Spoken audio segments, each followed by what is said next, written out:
You're listening to Surely a Mystery, straight from Long Beach Island, New Jersey. We're here to share with you all the spooky, scary, and mind-bending enigmas that make up the Jersey Shore. I'm your living host, Anna, here with some mystery, history, and a few tips to proper ghost hunting. So why don't we get started? A mill is any building fitted with machinery for any kind of manufacturing process. Now, we're taught about cotton mills or places where in the early 19th century, the children and women were working long hours and under horrible conditions. It is also a place where many were injured or died. My two great aunts, who haunt my current house, worked in mills. They were very different people in their personalities. One was fun-loving, crazy, and beer drinking, and the other was stern, very Catholic, and reserved, but had a kind of evil streak for revenge in her. I think that both personalities were legitimate reactions to the working conditions of mills up until the 1940s. You could just not care about life, or you could choose to be bitter. This absolutely sets up the possibility of people becoming ghosts and haunting old ruins of the mills. Think about it. You either gave your life to the harsh conditions, or you gave the best years of your life for little or no pay in an environment where the profits went to the wealthy or people who had all the advantages in life. I think in the beginning, the people who owned mills actually worked near or in the service of the mills. But as the industry advanced, I believe that's when it all changed. There became a legitimate separation of the owner and the workers. We began to have a society with three classes being created, and eventually we get a fourth class. The societies which mill workers and owners came from continue this belief and adherence to a class system. Since the day and time history began, we've always had some kind of class structure in every civilization. Don't believe me? Even communism in Russia, there were class-like parts of their system. Well, back to our topic. New Jersey has hundreds of old ruins and old mills, which have now become bars, even apartments, single-family homes, or other things like art museums. We have reused many of the ones in bigger urban areas, but the mills that were more in the pinelands or in the woodier areas have literally been abandoned. Some were saved by becoming museum-like villages, and still others are along hiking trails, basically becoming great drinking places for kids or people who wish to do things and not be observed by others. All of these high and secretive emotions set up more of an influx of energy for ghosts and other things which might occupy the areas. These areas are absolutely as haunted as insane asylums or hotels with the same kind of emotions. I'm going to present some of New Jersey's haunted mills in no particular order or importance. These are only a few of them, so look for a possible another episode at a later date for more of them. I might focus on haunted bars, since I seem to hear about a few of them because they got used as other types of businesses before they became a bar. For example, I just got a new day job at a building that was once actually a church and then a convent, so that's going to be interesting. Our first old mill is currently being used during Halloween as a popular attraction with a haunted village featuring live actors with eerie sounds and lots of visual effects. But the mill itself is said to be haunted by those who died in work-related accidents and the children who died near it. Of course, I'm talking about the Red Mill Museum Village. It's a 10-acre site with other historical buildings and is actually a nationally registered place. Overall, the ghosts could be the many children who died in the area due to accidents or even natural causes, but the majority are probably from the numerous deaths due to the lack of any true safety measures at the mill itself. Ralph Hunt built the mill in 1810 on land that he inherited from his father. Now, his father had built and ran a stone mill literally across the river for years. This particular mill was a wool processing mill, but as new inventions came up and more efficient mills in the north came around in the 1820s, it became too obsolete and basically went bankrupt. These two mills were saved by a local artist who bought both and opened up the village and an art museum for the local community in the 1960s. The Red Mill itself is a 4-story grist mill located on the south branch of the Raritan River. Well, what is grist? It is a grain which is then ground to make flour. How is it made? 2 millstones are used. One doesn't move and the other one kind of rotates. They're usually powered by water wheels or turbines. And eventually, the mill changed to a wool processing plant, a basket factory, and then a straight textile mill. Over time, people have reported a ghostly old man on the 3rd floor who wears a black hat. Some even talk about seeing a headless torso on that floor, but it's a woman's dress. Because the 3rd and 4th floors were actually used for the grist mill, these apparitions could be of a female worker who literally got cut or ground in half because she might have reached between the 2 millstones to get something stuck and they literally fell on top of her. The man could maybe be the owner or a worker supervisor. I would think that I might go for the owner since many say he doesn't speak or any EVPs with him happen when he's around. So he could just be surveying his mill and what it's become.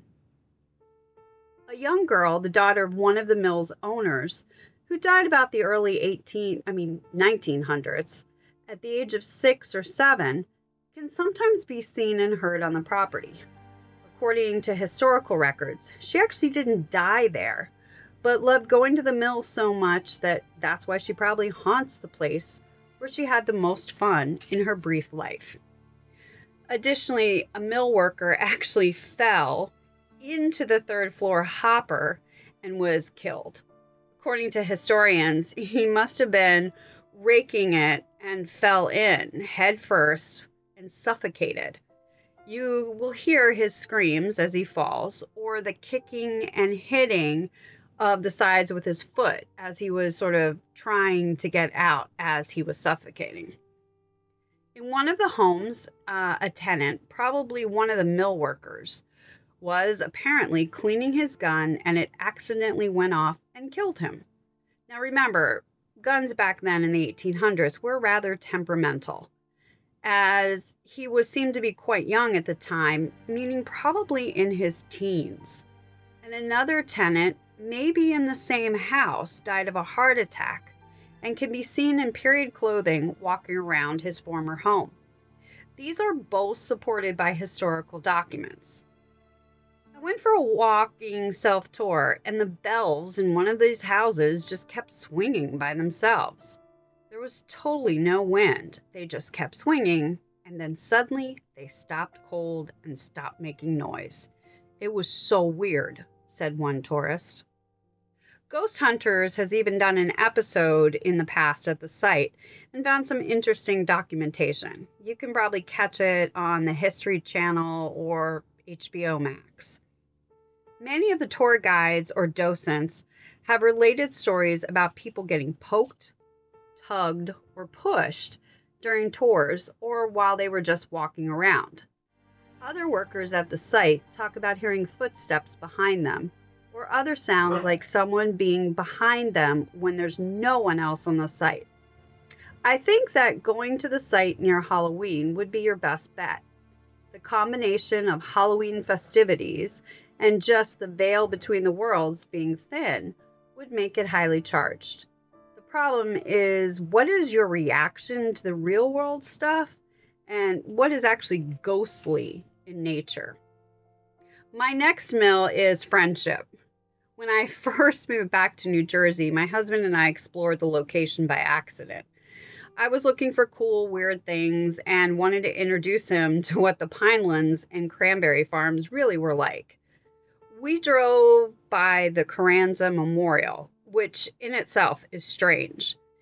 See, this Mexican aviator captain, Emilio Carranza Rodriguez, was selected to undertake a goodwill flight from Mexico City to New York City in response to a 1927 flight from New York to Mexico City undertaken by American aviator Charles Lindbergh. He became an international hero when he accomplished this in June of 1928 to great acclaims. But tragically, while he was flying back to Mexico in July 1928, Carranza's plane got caught in one of those freak thunderstorms we have over the New Jersey Pinelands and crashed. He did not survive. So there's literally a monument on the side of the road, supposedly near where the crash happened, which is totally by itself. It's right on the way to the small sawmill in Friendship, which was created in 1711, though it is believed that people were living there on the site around the 1600s. The records state that the land was bought, I guess, originally from Chief Wee Sohing, which also included the Indian title to the land. Although Richard Haynes owned the land, he never made it there. He died on the Amity, which was a boat, which was en route from England. Margaret, his wife, and 3 of his sons constructed the first buildings upon their arrival. The land was strangely triangular in shape. The mill grew over the years and by the 1850s had actually switched hands but was still going. The first real historical record of the town itself was actually a tragic piece written in the Monmouth Inquirer on June 3, 1858. It said Mr. Moore took his gun out to hunt crows with one of his sons. He left the gun actually cocked and put it under his arm. While walking, he tripped, and guess what? The gun went off and killed his son. In 1865, the 14 acres were actually sold for pine, oak, timber in the area, and Moore's daughter finished selling what she could of the land. By May 23, 1878, the mill had actually been demolished, and the pond around it had turned into a cranberry bog by the new owner, General Eyrick. By 1947, it was owned by Amity Cranberry Company. Kind of weird because that's the boat that the guy died on, but okay. And they're still in business. The strange thing is that their deed is only for part of the total Friendship area. The rest is in some kind of legal limbo, and who owns it is rather fuzzy. If you visit it, it's nothing more than some sunken foundation and lots of rocks. There really isn't too much, but it is spooky. For example, we were literally walking around the site by ourselves near where we had parked our car. And when we suddenly turned around, there was this car there and a whole family had gotten out of it. We never heard them drive up. We never heard them get out of their car. And then when we talked to them, they said they didn't even see us or our car, which was literally parked right next to them. It was like we were in 2 different timelines, and it finally intersected. Many kids will go out there, of course, to drink and smoke, since the number of beer cans abounds there. Ghosts can be seen walking over the bridge from the town itself. We were walking around, and we saw these women walking on the bridge, and they were really kind of weird, not real clear, kind of fuzzy. I went to take a picture, and they literally were gone, said one explorer of the area. Our next place is another cranberry operation along the Batstow River. It's called Hampton Furnace. Many people associate it with the Jersey Devil in this area. Now, specifically, in 1857, there was actually a fire at the bogs, and this strange creature's bones were recovered from the ground. It was kind of half bird and half some other beastie creature. When the State Department of Conservation actually investigated, they believed that, well, it could be a hoax from a long time ago, or a taxidermy project where they tried to put two animals together. But in fact, they could not identify what the second animal that was attached to the bird was. Now, I couldn't find out where this creature's carcass went to, but I'd like to see what it was using today's DNA. It is a remnant of an iron and paper mill, and some of the building's walls are still standing amid the pinelands. Although it is considered a ghost town, there are not really many reports of real paranormal activities, other than the usual orb photos and maybe some strange creature sounds. Our next ruins is actually the Harrisville ruins, and they're deep in the pinelands. And it is a genuine ghost town from the 1800s. It was officially abandoned probably around 1891 when literally the community up and left and the paper mill went out of business. The ruins are actually fenced off these days for safety and preservation reasons in the middle of the Wharton State Forest, right kind of where we had the fire. The village was at one time quite extravagant, with mills, homes, schools, and a church.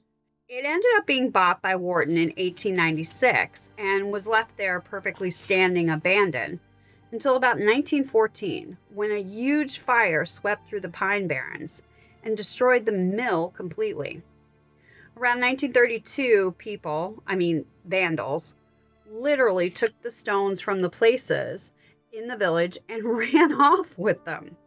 It was such a problem that signs were posted and newspaper articles were written forbidding the practices.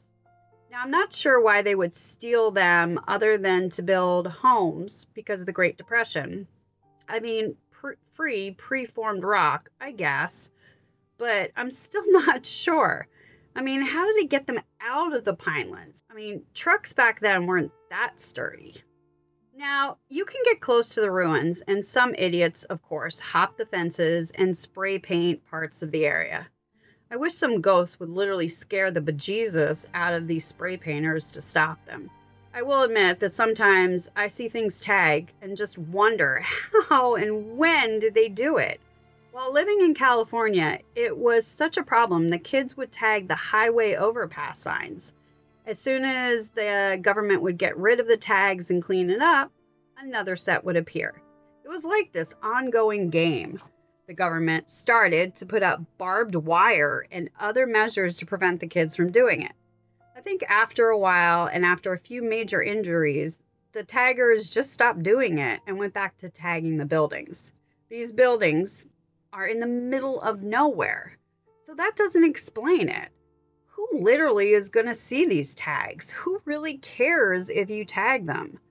Maybe they were drunk and just happened to have a spray can and needed to make their mark on this historical site. It really makes no sense to me. These ruins do not inspire people to come out very often, and most ghost stories are of strange sounds in the woods, the feeling that you're being watched, and often the sound of footsteps in the leaves around you. I think that it needs to be investigated more, but not many choose this site for serious investigation. Wymouth Furnace was another ironworks that became a paper mill community. It too was abandoned around 1887. The Great Egg Harbor River literally runs through the moss-covered foundations from the old mill. Many people will picnic or canoe or kayak up there and around there. It's in Hamilton Township off Route 322. And like Friendship, it's about an 11-acre area. Since they made weapons for the War of 1812 here and even cast cannonballs and cannons, it has great significance to American history. And of course, many deaths related to the production of such items. In the 1860s, it couldn't compete with the coal-powered forges in Pennsylvania, which really sucks because the coal and coal dust has screwed up the environment. New Jersey mills would have been more environmentally sound. But around 1862, there was a great fire which destroyed the mill. So it was sold, but nothing was literally done with the land, and it all went to rot. In about 1966, Atlantic County purchased the land and made it a public park. Swimming near the mill is really frowned upon since it's very dangerous. A recent tragedy at the Wymouth Furnace Park in Mays Landing, New Jersey, involved the death of a man who heroically rescued children from drowning in the Great Egg Harbor River. Pablo Hernandez Cruz, he was about 49, died after saving the children who were struggling in the water despite the park had posted no swimming. Previously, before that, in 2021, a 23-year-old man drowned in the same area. I'm beginning to wonder if these two might be some of those that are seen around the banks.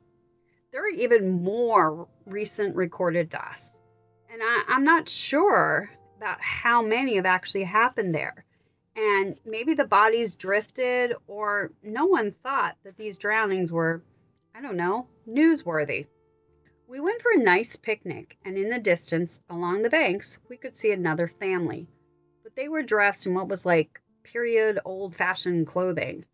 I was pointing them out to my husband, and they literally melted away. I think that I'll stay on my side of the river, said one picnicker. Another explorer said, we were kayaking up the river near the old mill, and we could hear like a woman sobbing and then a man screaming in pain.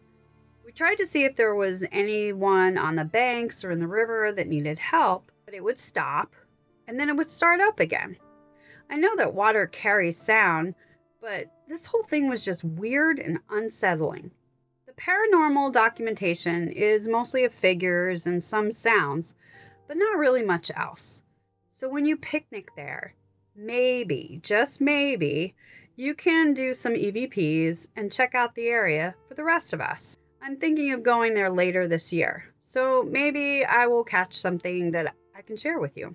Well, this has been the last of the episodes for this season, but I already have accidentally released one for the next season called The Missing, so be sure and check it out early. The next couple of episodes will release on schedule in September, so enjoy. Also, come to the Irish Festival in Manahawkin in the beginning of September, and the Italian Festival is literally the next weekend at the Elks. I'll be there in the flesh. Stop by or just email new ideas for the next season. And please continue listening. This has been Anna, your living host of Surely a Mystery, coming at you from Long Beach Island, New Jersey, sharing the histories, mysteries, and all the spooky tales of living in New Jersey. Until the next time, stay open to the mysteries around you every day, no matter how small they seem.